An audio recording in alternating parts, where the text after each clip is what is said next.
Hello, Wednesday, Debate Wednesday. We got NCV Resolutions. Matt Shapiro, Esquire. Hello. Professor of Communications, debate coach. We're all debate coaches, though, because we're all here talking about debate. This week, we're going to be talking about impact calculus. The fanciest two words we could string together to make it sound really cool. Sounds pretty intimidating. It sounds intimidating, right? Yeah. Calculus. I loved it. I remember hearing it for the first time. I'm like, that's a good word. The only calculus I kind of even know about is impact calculus. Honestly, let's just start with that. I started taking calculus, and I slept through an entire class one time, and I literally mean that when I woke up, the classroom was empty. So they just left you there? They left me there. Not only that, but they locked the door behind them. Oh gosh! I could get out, but nobody else could get in. So there's like 4 or 5 people waiting outside the door as I'm leaving and like wiping the spit from my mouth. Oh my goodness! And they're just like something about circles. Yeah, that's my calculus story right there. Nice. So yeah. What's your impact calculus story, Jared?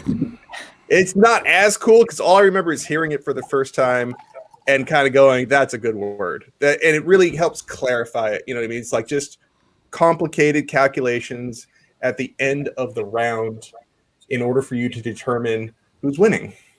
You know? Yes. Yeah. What is impact calculus? And this goes to either of you. So mostly communications, political science, philosophy students that are competing in debate. We're not math people. So we just like to throw out the word because it's just a flex. To be like, it's the only math we're going to touch. And permutation's also a math term. Oh, 100%. Also parametric. It's nothing the same thing. It's nowhere near the same. Yeah. Oh, it's responsibility, the affirmative, parametric size, this topic. Like, you got to throw out those like $3 words every once in a while. So where I see, impact calculus is weighing against one another the outcomes of the affirmatives world versus the negatives world. So in a good debate, both sides have done a whole lot of good link stories down to here are the real impacts. If we pass the plan, here are all the impacts, here's all the things that are going to happen. On the other side, if we either don't do the plan or we do the counter plan, here's all the impacts, here's all the stuff that'll happen, or all the disadvantages of what or to the status quo, but yes. And, more often than not, one of the two of those leads to extinction one way or another. And so you have to weigh out. You have to say, all right, comparing these two, we have on one side, worse, lower quality roads and a cut to Medicare. And on the other side, you have nuclear war. Right, yeah, nuclear war. You've got, the worst, the sun, solar flare burns, all of us to death, whatever it is. Yeah. So you've got these two things that sometimes are really difficult to weigh. Like, how do you actually determine? So they call that like a weighing mechanism, right? Or like, how do you balance these two? Like, which one actually is more important? And so there's a few different cool metrics that debaters will use. That is the calculus, by the way, everybody. If everyone, let's just, Tim, I don't want to stop you. I want you to keep going. The calculus is they're hard to weigh, farming and nuclear war or whatever. I mean, sometimes, whatever it is. And so that is the complicated part, and that's why we call it impact calculus. And Tim, keep on going. Thank you. Sorry. So you kind of calculate it out because you've got a couple different variables that any given, impact can have. So the most common ones you hear are time frame. So how soon is this going to happen? So oftentimes, people will come to a climate change impact, and that's going to kill everyone. And here's all the terrible ramifications. That's a very common impact scenario. But the other side can say, well, time frame, that's not going to happen for 20, 30, 40, whatever years. Meanwhile, the economy is happening right now. Like, people are losing their jobs right now, starvation, whatever it is. So the time frame can be one important way to weigh that. And then another really popular one is magnitude. Like, how big is this impact? So that's where someone that was actually on the side of climate change would say, like, well, okay, sure, the economy is going to hurt and some people lose their jobs, whatever, but every living thing will be dead. That matters so much more regardless of when, right? Like, the magnitude is so much more significant. Like, that is a much, weighing magnitudes. Weigh this more, right? Or nuclear war is another common one. Like, the magnitude is overwhelming. So even that explains why nuclear war is always the impact, because everyone's trying to win on magnitude, right? Yeah. I mean, there's bigger magnitude disadvantages in that, but that one's pretty large. No, and there it's isn't. pretty quick. Like two nuclear wars. You know. Oh man. So And the one that I think that you end up kicking out of it though, and so when I'm telling my judging philosophy, because that's another thing, I tell them that probability is what I tend to weigh the most of those three. I tend to weigh probability first, because if every round ends in nuclear war, but it's like, well, all of these million really obscure things have to happen, and it's probably not going to actually be the case, but like, hey, it's nuclear war. The magnitude's so big, vote here. But the probability is really low versus a really high probability of like 10 million people lose their jobs. Like, well, I understand the magnitude's lower, but the probability is so much higher. I feel more inclined as a judge to vote there. So probability is another one that weighs in. So most judges will have their own preferential order of those things, but those are three of the most common ones, and there's a couple other that I've seen pop up over the last couple of years. Well, I'd throw a fourth one on there about reversibility. Reversibility is another good one. Yeah, you know what I mean? I think it's unique from magnitude, right? Because reversibility just means that you can't go back on this. That's why, like, death penalty debates, reversibility becomes a metric that's often used in rebuttals, right? And so eventually people are coming down to, it's like, yeah, but if you get it wrong, there's no going back, right? You can't undo it. So, and it's not, and it's a way of answering that, not too many people. You're talking about a very small amount of people that's going to happen to, that they're innocent and can be executed, right? And so you're trying to kind of point out that low magnitude doesn't matter because it's irreversible, right? And so that's a way of, because it's reversible. It really builds weight on it, even though you're not piling magnitude on it, and even probability. Oh, okay. Right? It's like, it's not likely to happen, and it's not going to happen very often, but it's irreversible when it does. Sure. And then, so the last one that I've heard more recently is proximity, and proximity is. This is a good one. We talked about this one. Yeah, so this one's hilarious. Pretty neat, but it's different. I like it because it's a little bit of a combination. It is how close to this round, how close to us, how close to like the real world are these impacts. So to me, right. So if it's like, education funding for collegiate extracurriculars, right? Like every debate round, that is a super proximal impact. Like this is something that is going to affect every person in this round very specifically, versus like, whatever, higher taxes in China or something like that. Like, okay, maybe that's really big. Deregulate a forest in the middle of Wyoming or something like that. Sure, right? Or like environment. I mean, I think oftentimes when people really get to these huge impact scenarios, that's where using the right impact calculus tool can start to whittle that down of like, okay, nuclear war, like, okay, well, the probability is probably your biggest thing against that, is like, how really likely is that actually going to happen? I mean, reversibility, by the way, on nuclear war is also a pretty good one, because like you can't undo that. Like that's fallout for a little while. But like the time frame, like when that's going to happen, sometimes that can play in. But then like the proximity is a useful one too. Sure, you can say some, terminal impacts are going to affect the entire globe, but if you're talking about something that's really big but really far away and doesn't really relate to things that most of us have in our everyday life, like the presidential election, I think you could even contend to some effect, right? Like some elections will affect the world at large, but like not a ton. People are always criticizing like it doesn't affect me personally or whatever. It doesn't bother me. And there are tons of people that it does certainly affect. So you can definitely make good arguments about like, whoever the prime minister of England is going to impact a whole lot of people, but it's probably not going to have a huge impact on us. But the proximate relationship between me and this round in Southern California, say, as a location, is very distant. Right? That's what you're saying? Right, exactly. So like, here's some of the stuff that's going to happen to us right now if we pass the plan, versus, stuff that like at a macro level, sure, these kinds of changes may come about, but that's, very theoretical and very outside. So let's just look at, how this is really going to, make a change in our real world. I think that actually builds the framework for a lot of critiques too, about probability and proximity, right? About where a lot of the way of outweighing on the impact level for a critique is about how this affects us for real in the real world, right? Which is both high, a much more much more probable than us moving on to some higher position, proposing this plan and having it passed in years from now. You know what I mean?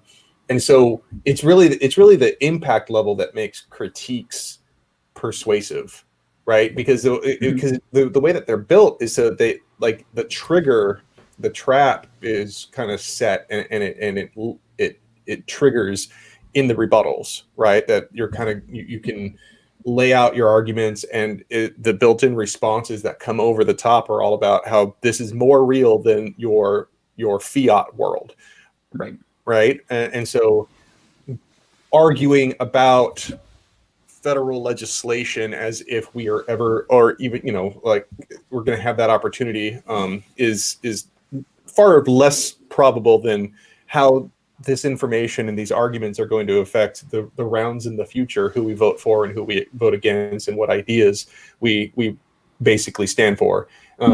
Yeah, I think that's like, it's the impact level that really defines critiques. A takeaway, I mean, just when I think about this, concept of impact calculus, as someone who, I always sought to learn the most complicated, theories and things in debate, just on a basic level, it's understanding that dance of taking any two arguments and really, comparing these things of the magnitude of the problem, either what you have, what they say. The probability of it happening, and nuclear war is a joke in this little forum here, because it's just a thing debaters say so often, and there has only been a couple nuclear actual bombs ever dropped ever. So it's like very improbable. It's not probable. So when people say that, you go, okay, that is bad, but let's just say the most dry, like this tax plan will save $1 million. Well, our plan will end nuclear war. Well, there is a grace and elegance in explaining yourself, explaining what the other side is saying, and using evidence, especially in showing that the probability of your impact is so low that it's more, that despite its magnitude, it's irrelevant because it won't happen. So you should just do what I'm saying because I'm doing something good. And so many people feel that they need to weigh nuclear war with nuclear war. They feel like they need to get equivalent, right? In order to, how many debates does it come down to, with, especially in a novice round, where it's like, well, I said it was 100,000 deaths and they said 1 million, so I win because my plan's better. Like body that count metric. If it really did come down to body count, then every debate would just be about who could generate the biggest numbers. And sometimes it feels like debate is that way. But, at certain levels it is. You know what I mean? It's like, I think that's those are tests that you gotta pass. And that's where I'm disagreeing with you. Like maybe like we can't let your use of big magnitude and creation of fear like dictate what will happen just because it could happen. I mean, that's the debate. I'm not arguing with you as far as anything is like actually happening. I'm saying in a debate, it's your job to argue these things. You know what I mean? And like, if you're going into a round and maybe your impacts weren't like nuclear war, and you're like, I'm good. I'm going to be good with this. And they come in and it's like nuclear war, Armageddon, like you need to do this. You don't necessarily have to like drop everything and try to find out how you are also going to cause a nuclear war. Like you could be like, explain yourself and win a debate through impact calculus, showing the probability and things like that. And magnitude. If I was going to break it down into the three things that you should really focus on in rebuttals, I don't think I've ever said it so concisely. It's like you focus on drops, on turns, and on impact calculus. Right? I mean, it's like there might be more than that, but that covers a lot of ground, right? If you got those three things at the top of your list, even if you got, a fourth or a fifth item on there, like you're doing pretty good, all right? Because that covers just about anything that you can think of. It's like, and then from there on the impact calculus, we just covered proximity and probability, magnitude, time frame, reversibility. Like those cover a lot of ground too, right? It's like, and when you start like giving a taxonomy. These are your tools. These are your tools that you're like, that's what I'm saying. Like there's a dance. Like you have to always acknowledge that you have a few tools to use, and no matter what they say, one of them will fall to your advantage, like somehow, some way. And it's kind of just like getting familiar with the arguments you can make, like we were saying, time frame, proximity, probability, magnitude, understand those things, and then armed at the time, Jared, when are we talking impact calculus comes up? You have to be comparing something, or even like the negative can, I guess, There's start. no reason to bring it up earlier than that. Yeah, no, it's at the rebuttal level, and I mean, for me as a judge, the hardest rounds to judge are the ones where those things are not covered, that the rebuttal speeches are just abbreviated revisitations of every point. That's a waste of a rebuttal. I think that's a very common thing that novices will do because they feel like, well, hey, I've got to prove, it's why kind of like it's like letting logic take over and not focusing on kind of the emotional aspect, the performance aspect of what a rebuttal is. You know what I mean? Well, I think you get really caught up in like, we've said so many things and I need to point out all the areas that they misrepresented what I said, and here's all of the responses that I have to it. But I think like we talked about condensing, or like at the end of the round when you have to pare back down to what a rebuttal consists of. I think like Jared hit that on the head. Like you've already got a lot to choose from. Completely covering the flow again is probably a really bad choice. Like let alone the fact that it's you need to put boxes around the ones that you think are the where it's at, right? I mean that's a metaphor for like you know where they made some good points and you need to put some hammer down, and you also know where you made some good points and need to revisit a couple, like one or two of those, and you have boxes. You physically on your flow can indicate to yourself like this is my rebuttal right here. I mean, like, and that's why like flowing on multiple pieces of paper is so important, right? Because then you could prioritize each one of those issues, right? It's like you should have, like, you don't have an infinite number of issues that come up in a debate, and as long as you're just kind of giving, like I said, a taxonomy, and I don't think I've thought about it that way, but really what we're doing is identifying the stock issues of rebuttals.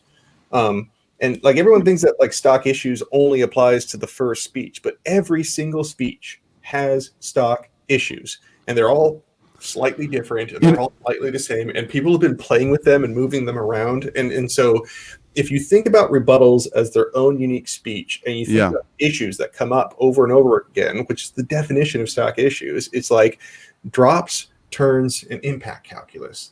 And then when you get to, you could break down the impact calculus even more than that, right? And so I think we've said it, and I just maybe I'm asking a question and I'm making a statement. Impact calculus is a razor focus on the impacts, by the way, as best as you can. Meaning, like, if you're going to argue the harms. So that means you're kind of granting on one level. Yes, it's like assuming for the sake of argument that all that stuff is true, and we are literally comparing the It's the next level, man. It's the next level. And I think, like, that's a real good art form. You know what I mean? In law, they have this term called like in arguendo. It means like for the sake of argument. Like we will grant just for the purpose of argument, we will grant to their impact fiat world and ours, and we'll compare those things. But like the putting out drops and turns is so blunt, like it's numerical. People like that. I have 15 drops. They don't. It's like these all or nothing things. Like they get nothing, we get theirs. You know what I mean? It's like, but this one they concede. Yeah, this one is a lot more sophisticated. I do think that this is one of the higher sort of talent levels of a good debater, is when they get to this point and they start talking about impact calculus. It's the 1/10 voter that I think like really starts becoming impressive. And I think when you start learning how to beat high magnitude disadvantages with probability, you start learning how to be more honest. It's almost like a test that you have to pass, right? It's like, why don't nuclear bombs scenarios work all the time? It's because there's better disadvantages out there. I think the thing we just said out loud, like, we're not supposed to just regurgitate everything in the rebuttal. You're not supposed to just constantly be revisiting every single thing. Like, I think a lot of people do not necessarily subscribe to that philosophically. I think that's kind of what's driven speed. I also think that there's an element of like debate where we want to say a lot, so we end up talking faster. I do think that's an element, but there's points where people will rely on the flow, for instance, just to go line by line as a crutch. You know what I mean? They're not putting importance on anything. They're just like, hey, if I can just mechanically go down here and then tell the judge that they didn't go mechanically down, then I should win. Well, these are philosophies, and like, so I guess, who's to say who's right and who's to say who could take a day on any day. But I tend to agree, Jared, with what you're saying, and Tim, with what we're, I think, collectively saying is like, you make decisions, right? You literally are going to kind of concede. You're not conceding. That's not the choice of words. The word is, you have a final bit to like make your most important points as to why you beat them specifically. Not why you're good, not why they're bad, but why you beat them. And the impact calculus is the one where on the merits where you were winning, right? Well, like impact calculus also helped me sort of like discover new criteria to set up in the affirmative. Like, and so when you get to that level where you're like, I want to be here in rebuttals. How can I set a criteria that helps me once I'm there? Mm-hmm. And like the criteria that I came up that I discovered was something called risk analysis that I never had anybody use in a debate, but it's a common term like in the insurance industry in which you quantify risk and how much you're going to cover for it. You know what I mean? It is like a really numerical thing of like, why aren't we using this in debate? Right. And the thing is that there's formulas and probability reserves. I think is what they're called. It is a priority in that one. So if you set the criteria at risk analysis, you're like, listen, we're going to propose this plan. And if this plan is less risky than the status quo, you vote for us.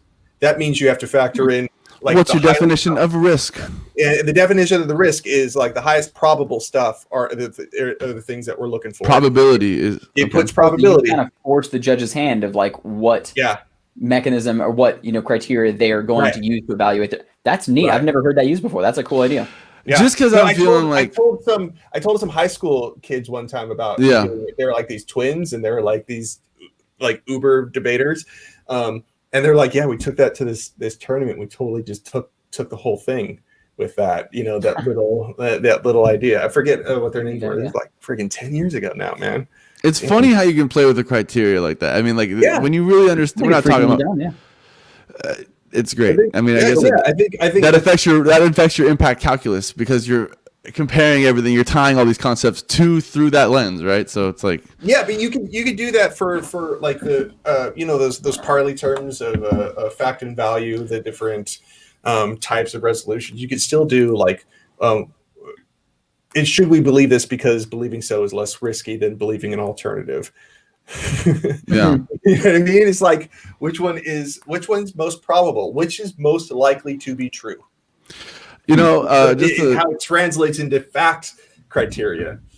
So one of the things you talked about just a couple minutes ago that like I just caught as a glip, but I think is important to really highlight though, is you're saying like when you're coming to voters, so like they're just on the roll of the rebuttal, you're giving specific like condensed reasons, usually a small list of reasons why the judge should vote for you. So, even if you don't buy this, here's another reason why you should vote for us. Even if you buy those, here's another reason why you should vote for us. And I think that sometimes that's seen as like its own discrete piece of the rebuttal of like, I'm going to do a whole bunch of line by line. And in that, I will point out, drops and I'll point out turns, but then I will start comparing things. And then I will get to this idea of voters. I think that the most clean execution of that is recognizing that the entirety of your rebuttal is to identify reasons to vote. So you point out as you get there, like, okay, there's, a drop turn right on this. This is going to be critical. This is voting, reason number one. This is option number one to vote for us. This should end the round.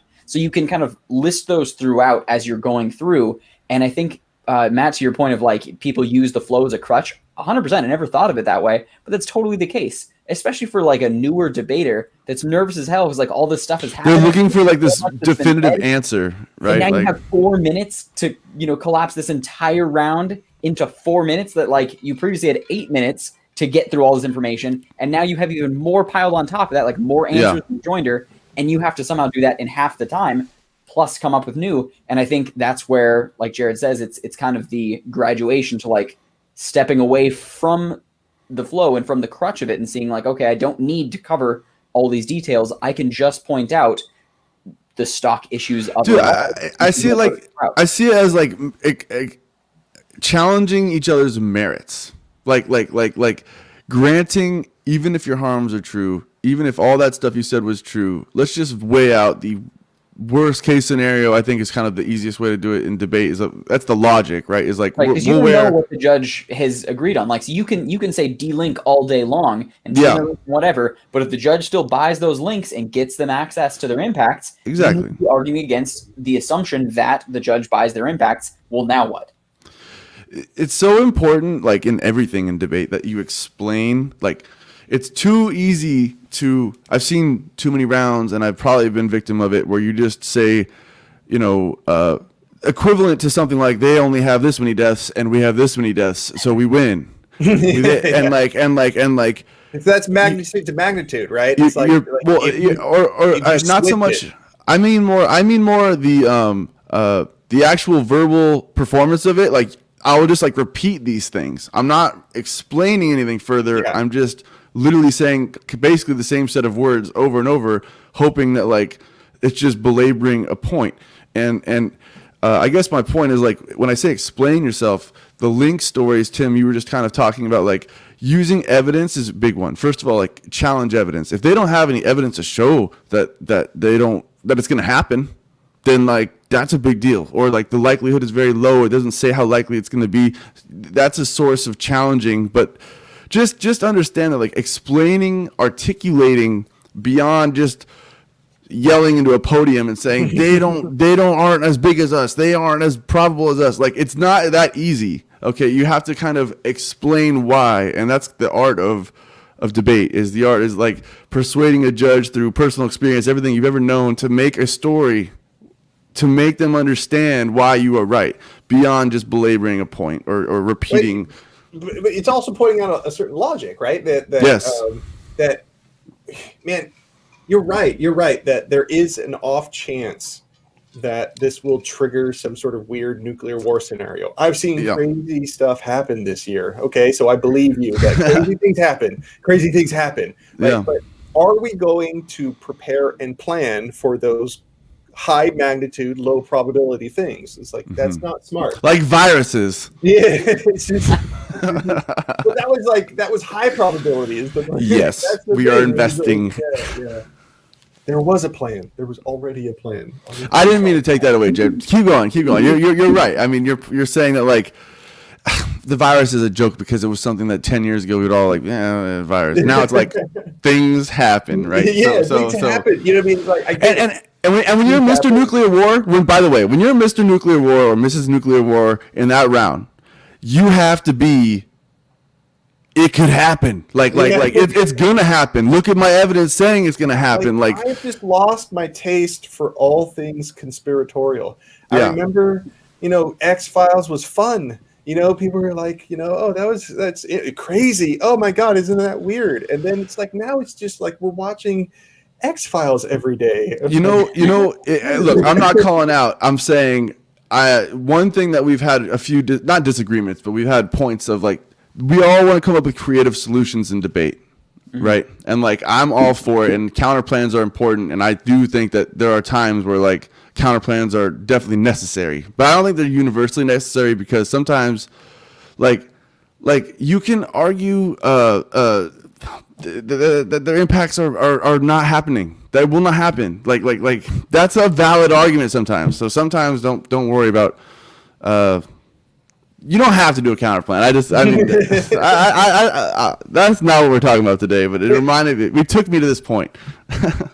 I know. I mean, but you got to. That's one way that you can weigh plan versus counter plan is through. No, I'm saying if you don't run a counter plan, you could run on impact calculus. But like, this isn't going to happen, so we shouldn't do what they're saying. Like, well, but like that doesn't work unless you have something that's a higher probability. Because as soon as status quo is, as long as it's better than status quo. Right? Yeah, no. Like, what if you're arguing status quo on neg? Well, you don't have to. You're just arguing if you've got a disadvantage with higher magnitude or higher probable or higher proximal. Yeah. The disadvantage would be like funding and lower a bunch of stuff. Your whole point is the plan makes things worse. That's when you're weighing out the merits, like you've been saying, of doing the plan. Like, here's all the things that they say, here's all the harms they say it will solve, but here's all of the new things that we're saying it will create. No, I know. Why these have a greater probability of happening than all of the, wonderful things that the other side, or even grant those. I think that's like strategic concessions, like we've talked about on here. That's a really good time to bring those up, especially when you're weighing things against each other. But like, yeah, sure, that's awesome. Let's go ahead and say that like we build 100 more libraries. Libraries are great, but meanwhile, I wouldn't vote against 100 more libraries. Right, whatever the really bad thing, but like there is so much more. Like there are so many greater impacts. Or like, we clear cut a forest because congratulations. Because Matt Shapiro was there and he doesn't like libraries.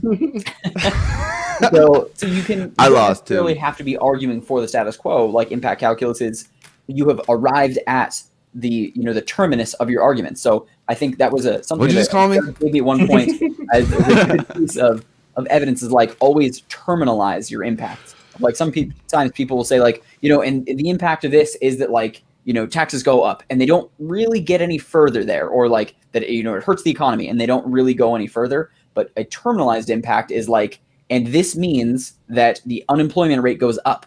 And when people lose their jobs, it has all of these deleterious effects. And when, all of these things happen, like the descension into poverty, and poverty is this cyclical. And so like you create a much grander story out of it, something that otherwise would just like hurts the economy. Well, like, what does that mean? So a terminalized impact is something I think that it's a better weighed impact than just some of the, glipped out things. So I think that there's some value to that when making arguments. Now, I think, terminal impacts are when debaters make a choice about their magnitude, their probability, and stuff like that. Whenever they decide to draw, there's the line. It's kind of like, now I just have to beat that on one of those levels that we were just talking about. And as soon as you realize that, you can plan for it, you can research for it, and you can sort of plan that one step ahead of everybody, right? That you're planning your end game in debate. It's the last part of it, and if you're learning how to play this game, get to the point where you're planning out your end game before the round. I think that's a good goal for everybody. And during, I mean, not to be like injecting at the very, or very you end, can see it during. Yeah, you could actually like you should be, you should be listening, but you should be thinking this is where the debate is, and you should be making these decisions while they're speaking and while you're speaking too. All right, everyone. Hey, that's our time. We'll see you again. Yeah, next week we will. We're gonna have. Hopefully, there's no terminal impact on our show. You know what I'm saying? We'll see you next week. We're gonna be doing some awards next week, and so you can join us for that if you want to. But we'll see you then. We got Tim Seavey, Visolutions. It's a big deal. It's a hugest deal. Best people are gonna be there. And I'm Jared Kabika Miller, your communications professor. All right, I'll see you next week.